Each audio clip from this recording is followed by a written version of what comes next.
में हम ये पढ़ेंगे कि सी प्लस प्लस में पैटर्न्स और शेप्स कैसे बनाते हैं। तो सबसे पहले मैं आपको बता दूं, पैटर्न्स और शेप्स बनाने के लिए सी प्लस प्लस में या किसी भी लैंग्वेज में नेस्टेड फॉर लूप्स यूज़ होते हैं। नेस्टेड फॉर लूप्स कौन सा यूज़ होता है, नेस्टेड फॉर लूप क्या होता है, इससे पहले तो हमने फॉर लूप पढ़ा है। तो जब हम लूप के अंदर एक और लूप लगाते हैं तो इसको हम नेस्टेड फॉर लूप कहते हैं। क्लियर?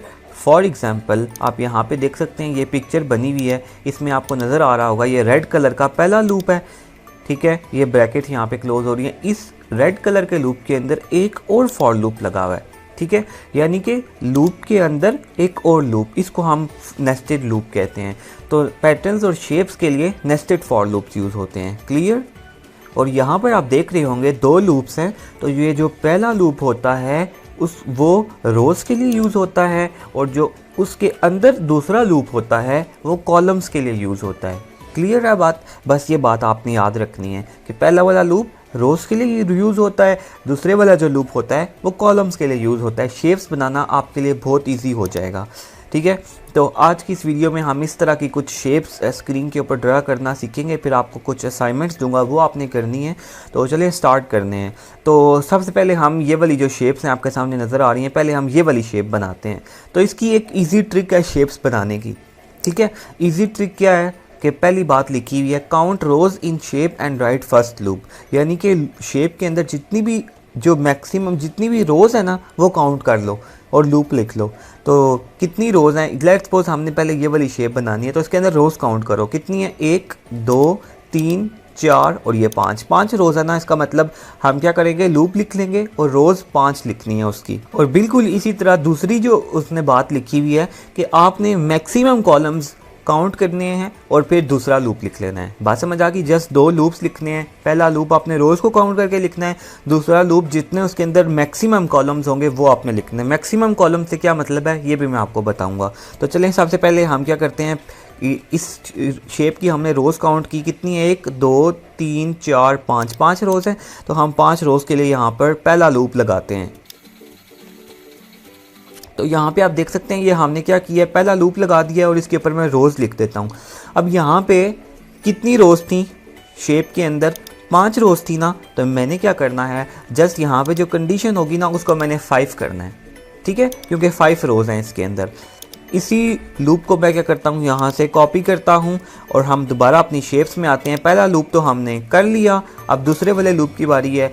तो दूसरे वाली कंडीशन क्या कहती है, मैक्सिमम कॉलम्स, कितने कॉलम्स हैं इसके अंदर, कॉलम्स काउंट करो। सब रोज़ में इक्वल कॉलम्स हैं, इस रो में भी 5 हैं, इसमें भी 5 हैं, इसमें भी 5 हैं। तो मैक्सिमम कॉलम काउंट करो, 1 2 3 4 5। तो कितने कॉलम्स हुए, 5। इसका मतलब दूसरा जो लूप हमारा होगा उसकी कंडीशन क्या होगी, वो कितनी दफ़ा चलेगा, 5 दफ़ा चलेगा, 5 टाइम्स चलेगा। तो जस्ट मैंने वही कॉपी की है ना, ऊपर एक दफ़ा आई यूज़ हो चुका है, तो यहाँ पे हम वेरिएबल चेंज कर लेते हैं, आई की जगह हम यहाँ पे जे कर लेते हैं। तो ये हमने क्या कर लिया, पहला लूप हमने रोज़ के लिए लगा लिया और दूसरा लूप यहाँ पे मैं लिख देता हूँ आपकी आसानी के लिए, ये मैंने यहाँ पे लिख दिया, ये कॉलम्स के लिए। तो हमने कॉलम्स लिख लिया। अब आगे क्या करना होता है इसके अंदर, अब आगे बहुत सिंपल सा है। हमने क्या स्क्रीन के ऊपर डिस्प्ले करवाना है, ये स्टार डिस्प्ले करवाना है ना। तो ये स्टार डिस्प्ले करवाने के लिए जस्ट हम क्या करेंगे, यहाँ पर ना हमने सी आउट लिख देना है, जो दूसरा लूप होगा हमारा। तो ये हम क्या करते हैं, ये मैंने यहाँ पे स्टार लिख दिया। ठीक है, सेमीकोलन लगा के अब हम इसको एग्जीक्यूट करते हैं। तो आप देखना आपके सामने शेप स्क्रीन पर आ जाएगी। तो आप देख सकते हैं ये हमारी आउटपुट आई है, लेकिन ये तो एक ही लाइन में आ रही है।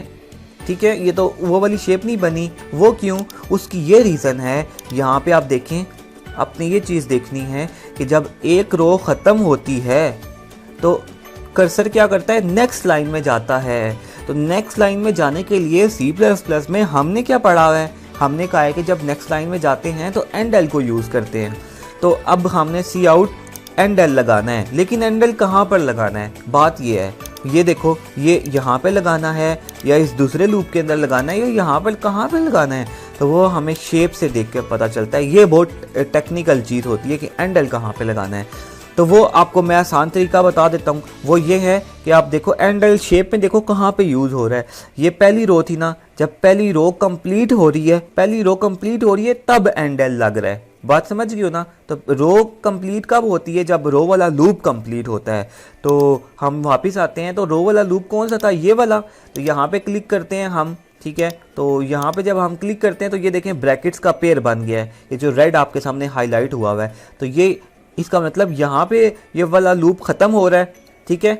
तो इसका मतलब यहाँ पे रो ख़त्म हो रही है एक, तो क्योंकि ये रो का लूप है तो यहाँ पे हम जस्ट क्या कर लेते हैं, सी आउट एंड एल कर लेते हैं। अब इसको स्क्रीन के ऊपर एग्जीक्यूट करते हैं, तो आप देख सकते हैं स्क्रीन के ऊपर एग्जीक्यूट होगी, बिल्कुल वही वाली शेप आपके सामने आ गई है। तो इस तरह करके हम शेप्स को स्क्रीन के ऊपर डिस्प्ले करते हैं। करते क्या है, जस्ट दो लूप्स लगाते हैं। एक फॉर लूप, जो पहला लूप होता है वो रोज़ के लिए होता है, दूसरा लूप होता है वो कॉलम्स के लिए होता है, और सारा रोल जो होता है ना वो किसका होता है, एंड एल का होता है। एंड एल कभी आप यहाँ पे लगाना पड़ता है, कभी आपको यहाँ पे लगाना पड़ता है। अभी हम क्या करेंगे, हमने अभी क्या किया है, ये वाली शेप डिस्प्ले कर ली, अभी हम ये वाला करेंगे, ये वाले दो पैटर्न्स और करते हैं।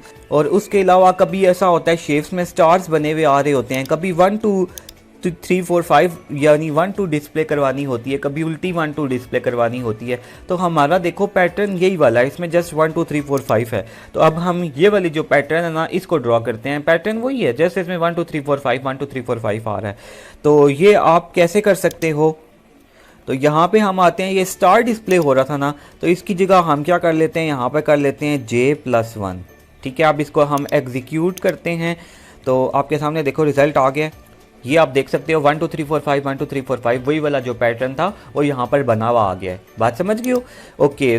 और दोबारा हम आते हैं, अब नेक्स्ट वाला जो हमारा पैटर्न है वो ये वाला है कि इसमें रिवर्स 5 से लेके 1 तक जो है काउंटिंग स्टार्ट हो रही है, ठीक है। तो इसमें क्या होता है, इस तरह के जो होते हैं ना, एक और आपको नई बात सिखा रहा हूँ कि इसमें रिवर्स लूप हम लगाते होते हैं, रिवर्स लूप को भी हम यूज़ करते हैं। तो देखो 5 दफ़ा लूप चल रहा है ना 0 से लेके 5 तक, तो हम क्या करते हैं, इसको हम इनिशियलाइज करते हैं 5 से, ठीक है। उल्टा लगा रहा हूँ मैं, ठीक है। और ये इसको मैं ग्रेटर देन करूँगा 0 से, और यहाँ पर मैं क्या कर लेता हूँ, इसको माइनस माइनस कर लेता हूँ, ठीक है। और स्क्रीन के ऊपर उसी तरह हम क्या करेंगे, जे, ठीक है, जे से हम स्टार्ट करते हैं। तो इसको हम एग्जीक्यूट करते हैं, सी आउट में बस जे कर रहा हूँ, इसको हम एग्जीक्यूट करते हैं तो देखते हैं क्या रिजल्ट आता है। तो आप देख सकते हैं 5 4 3 2 1, अब वही वाली उल्टी करके ना वो काउंटिंग जो है स्क्रीन के ऊपर डिस्प्ले कर दी, ये वाला पैटर्न भी हो गया। बात समझ आ गई। कहने का मकसद है कि इस तरह हम रिवर्स में भी लूप लगा सकते हैं, 5 से स्टार्ट कर सकते हैं और ये उस वक्त तक चलता रहेगा जब तक कि जे की वैल्यू 0 से बड़ी होगी, और यहाँ पे हम ऊपर इंक्रीमेंट करते थे ना, यहाँ पे डिक्रीमेंट करते रहेंगे।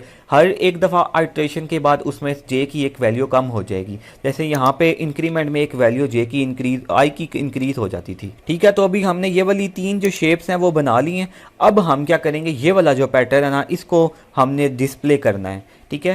तो बिल्कुल इसी तरह हम क्या करते हैं, 2 लूप्स हमें लगाने पड़ेंगे। तो पहली बात मैंने आपको बताई है, रोज़ काउंट करो, कितनी रोज़ हैं, 1 2 3 4 और 5, तो 5 रोज़ हैं, ठीक है। तो इसका मतलब पहला जो लूप लगेगा उसके अंदर कितनी रोज़ होंगी, 5 रोज़ होंगी। वो वाला लूप पहले ही लगा हुआ है रोज़ वाला, इसके अंदर 5 ही रोज़ हैं, ठीक है। उसके बाद जो दूसरा कहता है मैक्सिमम कॉलम्स काउंट करो, ठीक है। तो और फिर सेकंड लूप लिखो, तो मैक्सिमम इस रो के अंदर कितने कॉलम है, 1, इस रो के अंदर कितने कॉलम है, 1 2, इसके अंदर कितने कॉलम है, 1 2 3, इसके अंदर कितने कॉलम है, 1 2 3 4, इसके अंदर कितने कॉलम है, 1 2 3 4 और ये 5। तो इसके अंदर कितने कॉलम्स हैं, 5 कॉलम्स है। तो मैक्सिमम कॉलम्स कितने हुए, 5। इसका मतलब जो दूसरा लूप हम लगाएंगे वो कितने का होगा, वो भी 5 का होगा। तो ठीक है, हम यहाँ से स्टार्ट करते हैं 0, यहाँ पे हम लिखते हैं ये 5, ठीक है, और यहाँ पे हम इसको इंक्रीमेंट कर लेते हैं। तो ये दूसरा लूप भी लग गया। अब हमें क्या करना है, इसके अंदर डिस्प्ले ये स्टार ही डिस्प्ले कराना है। तो हम यहाँ पर बिल्कुल सी आउट के अंदर स्टार लिख लेते हैं, ठीक है, ओके। तो अब हम इसको एग्जीक्यूट करते हैं। अब यहाँ पे एग्जीक्यूट किया तो देखो कुछ भी नहीं आया सामने। उसकी क्या वजह थी, बिल्कुल उसकी ये रीज़न थी, एक छोटी सी गलती, यहाँ पे हमने ग्रेटर देन लिखा है, इसको लेस देन होना चाहिए। वो ग्रेटर देन जे की वैल्यू 5 से थी ही नहीं, तो लूप कभी चलता ही नहीं था। आप देखो ये वाली शेप आई है स्क्रीन के ऊपर, ठीक है। तो अब हमने ना इसका ये वाला बनाना है। तो इसका आपने लॉजिक देखनी है कि क्या लॉजिक बन सकती है। लॉजिक ये बन सकती है कि जितनी रोज़ हैं उतने स्टार्स आ रहे हैं, यानी कि पहली रो है तो उसके अंदर एक ही लूप स्टार है, अगर दूसरी रोज है तो उसके अंदर 2 स्टार्स हैं, तीसरी रो है तो उसके अंदर 3 स्टार्स हैं, चौथी रो है तो उसके अंदर 4 स्टार्स हैं, और 5वीं रो है तो उसके अंदर 5 स्टार्स हैं। तो तो इसका मतलब रोज़ के हिसाब से इसके अंदर लॉजिक लगी हुई है। तो रोज़ वाला लूप आपको पता क्या है, रोज़ हमारे पास तो कोडिंग में एक चीज़ है, रोज़ वाला लूप है। तो रो का नंबर कौन से वेरिएबल के अंदर है, रो का नंबर आई के अंदर है। बात समझ आ गई। तो इसका ये मतलब है कि जितनी रोज़ हैं कॉलम उतने बनने चाहिए, ठीक है। तो उसके लिए हम क्या करते हैं, यहाँ पर ये जो कंडीशन हमने 5 लगाई हुई थी ना, इससे हर रो के अंदर 5 स्टार्स आ रहे थे। हम इसको कट करके यहाँ पे हम क्या कर लेते हैं, आई कर लेते हैं, ठीक है। और लेस देन और इज इक्वल्स टू हम यहाँ पे डाल देते हैं, ठीक है। अब जितनी रोज़ होंगी ना उतने ही आई स्क्रीन के ऊपर डिस्प्ले होंगे। हम इसको दोबारा एग्जीक्यूट करते हैं तो आपके सामने ये रिज़ल्ट आया। ये देखो आपके सामने बिल्कुल शेप बन गई है, ठीक है। इससे बेसिकली हुआ क्या है यार, इससे हुआ ये है कि अगर पहली रो है तो ये कॉलम उसके अंदर एक ही चलेगा, एक ही आएगा। दूसरी रो है तो उसके अंदर 2 दफ़ा कॉलम्स बनेंगे, ठीक है। 3 रो हैं तो आई की वैल्यू यहाँ पे 3 होगी, ठीक है। और ये 3 दफ़ा स्टार डिस्प्ले होंगे। अगर आई की वैल्यू 4 है तो उसके अंदर ये जो कंडीशन है आई की वैल्यू यहाँ पे 4 हो जाएगी, 4 दफ़ा उसके अंदर जो है वो कॉलम्स बनेंगे। बात समझ आ गई। तो ये वाला भी हमने शेप डिस्प्ले कर ली। अब नेक्स्ट हम देखते हैं इसी पैटर्न के अंदर ये काउंटिंग स्क्रीन के ऊपर डिस्प्ले हो रही है। पहले 1, फिर 1 2, फिर 1 2 3, फिर 1 2 3 4 5, फिर 1 2 3 4 5। तो यहाँ पर हम आते हैं सी आउट स्टार की जगह हम क्या करते हैं, यहाँ पर जे लिखते हैं और अब हम इसको एग्जीक्यूट करते हैं। तो देखते हैं क्या रिजल्ट आता है। तो देखो एग्जीक्यूट किया, 0 से स्टार्ट हो रहा है लेकिन हमारी शेप में 0 से नहीं था। अब ये देखो हमारी शेप में 1 से स्टार्ट हो रहा था। तो हम क्या करते हैं, यहाँ पर j+1 करके डिस्प्ले करते हैं और अब इसको हम एग्जीक्यूट करते हैं। तो आप यहाँ पर देख सकते हैं 1 1 2 3 बिल्कुल वही वाली शेप यहाँ पे बन गई है। तो मुबारक को हमने दूसरी शेप भी बना ली है। ओके, अब तीसरी शेप उसमें वो ये कहता है कि इसको आप उल्टा डिस्प्ले करके दिखाओ, 5 से डिस्प्ले कराओ और फिर 1 पे जाए, ठीक है। तो उसके लिए जस्ट आपको पता है इस तरह के कामों के लिए हम क्या करते हैं, यहाँ पर उल्टा जो लूप है वो लगाते हैं। तो यहाँ पे हम करते हैं ये इज इक्वल्स टू 5 है और यहाँ पे लेस देन था ना तो हम इसको ग्रेटर कर लेते हैं और यहाँ पे हम क्या करेंगे, इसको माइनस माइनस, ठीक है। और यहाँ पे हमने इसको सिर्फ जे डिस्प्ले करवा रहे हैं। इसको एग्जीक्यूट करके देखते हैं क्या होता है। एग्जीक्यूट किया तो आप देख सकते हैं 5 4 3 2 1 0 0 भी बीच में आ रहा है लेकिन हमारी शेप में 0 नहीं था, ठीक है। तो इसका मतलब ये आपको यहाँ से इज इक्वल्स टू ख़त्म करना पड़ेगा। अब दोबारा इसको एग्जीक्यूट करते हैं और शेप आप देखें आपके सामने बिल्कुल वही वाली शेप जो हमें चाहिए थी वो बन गई है। तो मैं आपको जस्ट ये सिखा रहा हूँ कि उल्टा लूप भी हम इसके अंदर लगा सकते हैं, ठीक है। तो उसके बाद ये वाली हमारे पास शेप है तो बिल्कुल उसी तरह जिस तरह हमने इसमें लॉजिक लगाई थी, लॉजिक ढूंढी थी, इसके अंदर भी हमें एक कॉमन चीज़ ढूंढनी होती है। वो जो पैटर्न होता है वो ढूंढना होता है कि वो क्या पैटर्न है, फिर उसको हम प्रोग्रामिंग में इम्प्लीमेंट कर लेते हैं। तो हम आपको पता है मैंने इजी ट्रिक क्या बताई थी। सबसे पहले आपने क्या करना है, रोज़ काउंट करनी है और रोज़ का लूप लगाना है, मैक्सिमम कॉलम्स काउंट करने हैं और फिर लूप्स लगाना है दूसरा उसका। तो सबसे पहले देखो कितनी रोज़ है, 1 2 3 4 और 5। इसका मतलब आपने क्या करना है, एक रोज़ का लूप लगाना है जिसके अंदर 5 तक चलेगा, ठीक है। और मैक्सिमम कॉलम देखो इसी रो के अंदर है, कितने हैं 1 2 3 4 5। तो हमने क्या किया, यहाँ पे आप कोडिंग में देख सकते हैं, एक हमने लूप लगा लिया रोज़ के लिए, दूसरा लूप हमने लगा लिया कॉलम्स के लिए, दोनों 5 5 थे तो यहाँ पे हमने 5 5 लिख दिया। क्लियर? ओके, उसके बाद ये है कि हम वो कॉमन चीज़ देखेंगे। तो आप यहाँ पे देख सकते हैं रोज़ कहाँ से स्टार्ट हो रही हैं, 0 से स्टार्ट हो रहा है इंडेक्स इसका रोज़ वाला, ठीक है। 0 1 2 3 4 5। तो यहाँ पे हम क्या कर सकते हैं, तो यहाँ पे आप देख सकते हैं हम क्या कर सकते हैं कि जो पहली वाली रो है हम उसको कहते हैं ये 0 से स्टार्ट हो रही है, दूसरी वाली रो 1 से, तीसरी 2 से और ये 3 और ये 4। क्यों इसको 0 से हमने स्टार्ट किया, क्योंकि ये जो हमने लूप लगाया है ना ये 0 से स्टार्ट हो रहा है। बात समझ गई हो ना मेरी, ठीक है। ओके, तो लॉजिक इसके अंदर अब देखो क्या हो रही है, लॉजिक ये इंप्लीमेंट हो रही है कि जितनी रो का नंबर है कॉलम्स में से वो माइनस हो रहा है, ठीक है। देखो पहले कितनी कॉलम्स थे, 1 2 3 4 5, ठीक है। 5 में से 0 गया तो 5 स्टार्स आ गए, ठीक है। अब ये 5 में से 1 गया तो 4 स्टार्स आ गए, 5 में से 2 गया तो क्या बचता है 3, ठीक है। तो 3 स्टार्स आ गए। 5 में से 3 गया तो 2 बचता है, 2 स्टार्स आ गए। 5 में से 4 गया तो 1 बचता है, 1 बचता है तो 1 स्टार आ गया,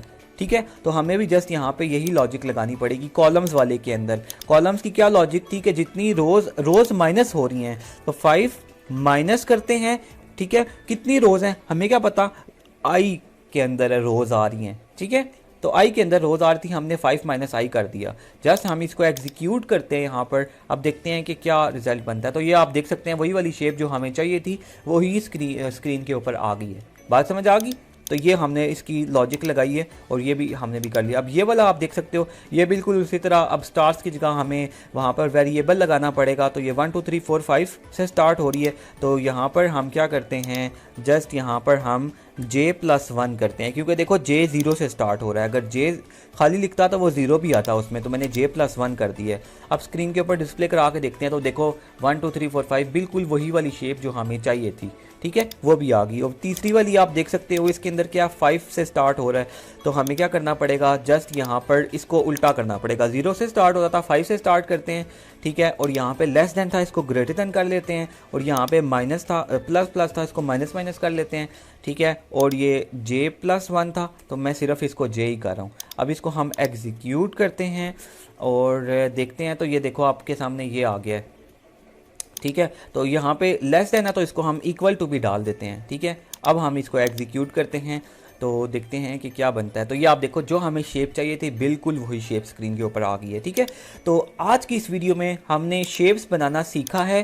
तो और इसके बाद आपके लिए एक असाइनमेंट है, ये क्वेश्चंस आपने लाजमी करने हैं। तो आपने क्या करना है, ये आपका कुछ कोड लिखा हुआ दिया कि आपने इसकी आउटपुट फाइंड करनी है। सबसे पहला ये क्वेश्चन है, दूसरा ये वाला क्वेश्चन है, तीसरा ये वाला क्वेश्चन है, ठीक है। और उसके अलावा ये जो आपको पैटर्न्स नज़र आ रही हैं, ये बिल्कुल इसी तरह के जो मैंने वीडियोस में आपको दिखाए हैं, 4 5 6 7 ये वाले पैटर्न्स का कोड आपने खुद लिखना है। और फिर लिखने के बाद कंप्यूटर के ऊपर ये वाले पैटर्न्स जनरेट करके बिल्कुल इसी तरह जनरेट करने हैं। और ये वाला जो आपको कोड नज़र आ रहा है, इस कोड की आपने आउटपुट फाइंड करनी है। अच्छा, मैं आपको बता ये दूँ कि ये जो क्वेश्चन नंबर 1 2 3 और ये क्वेश्चन नंबर 8 है, इसमें आपने क्या करना है कि इसमें कंप्यूटर पे नहीं लिखना ये कोड आपने कॉपी के ऊपर रजिस्टर से खुद से एक एक लाइन को एग्जीक्यूट करके इसकी आउटपुट फाइंड करनी है। आप ऐसे करोगे तो मैं आपको इस बात की गारंटी देता हूँ कि आपको प्रोग्रामिंग समझ आ जाएगी, आपको लॉजिक समझ आ जाएगी, ठीक है। सिर्फ एक यही तरीका है प्रोग्रामिंग को समझने का, आपको फॉर लूप की वर्किंग भी समझ आ जाएगी, ठीक है।